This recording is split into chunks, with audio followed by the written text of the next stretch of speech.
Before nyo siya didikdikin or i-pound yung pork chop, ilalagay muna natin siya sa resealable plastic bag or sa kahit anumang plastic na meron kayo para hindi siya talagang masira. At saka hindi naman kailangan ng mallet. So kahit kung anong gamitin nyo na pangdikdik, okay na yon. So ang ginamit ko sa nakikita nyo yung sa likod ng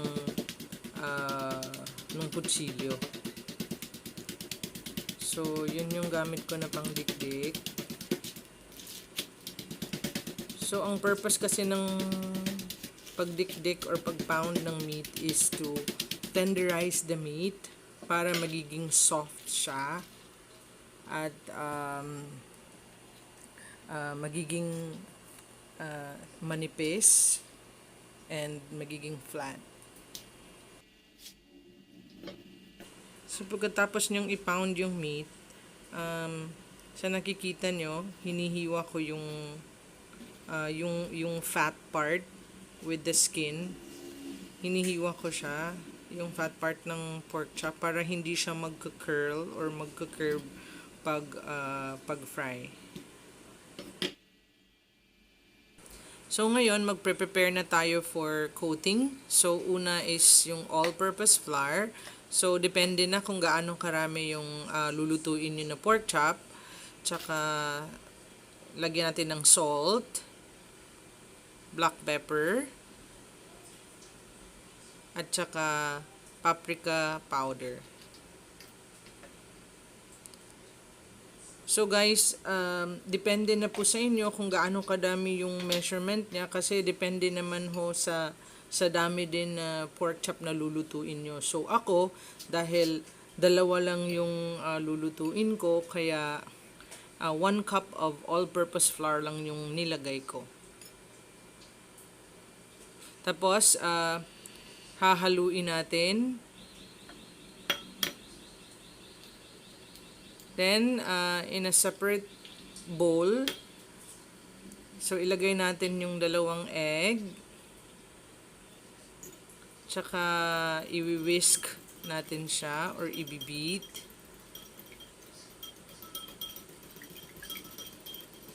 So, ito din po yung gamit for coating.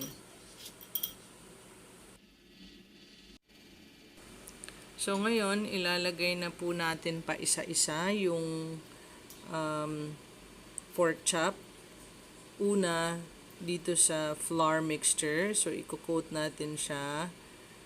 Before natin ilagay dito sa egg. Okay, so i-coat natin siya ng maigi. Then, ibalik naman natin siya dito sa flour mixture ulit. So siguraduhin lang na talagang fully coated yung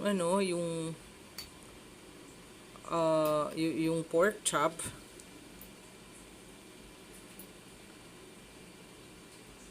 Tsaka after that, ilagay na natin siya sa plate.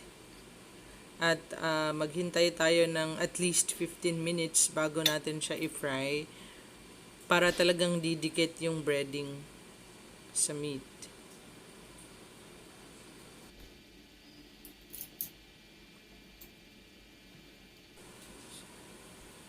Okay, so do the same procedure sa natitirang pork chop na lulutuin nyo.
after 15 minutes, mag-init na tayo ng oil at kung mainit na talaga siya, saka natin ilalagay yung pork chop.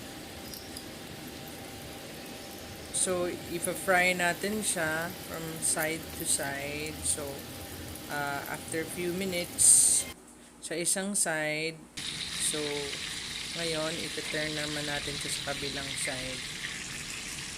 So, sa nakikita nyo, ganito yung itsura niya pag ma-fry na.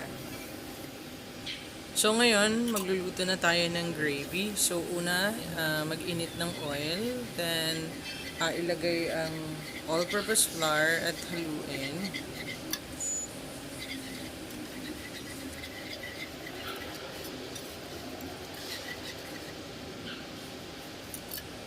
So, pa-konti-konti lang yung paglagay natin sa evaporated milk. Tapos, ihalo natin. Tapos, maglagay na naman tayo. Tapos, halo na naman. So, ganon. Pa-konti-konti lang.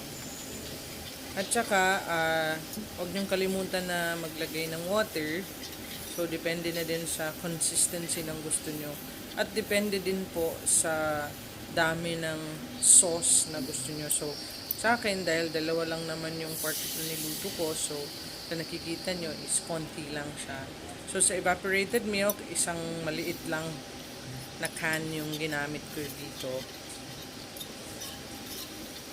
Tsaka, nilalagyan ko lang siya ng water para magiging smooth yung consistency niya. Tsaka, don't forget to put salt and a little salt and pepper to taste.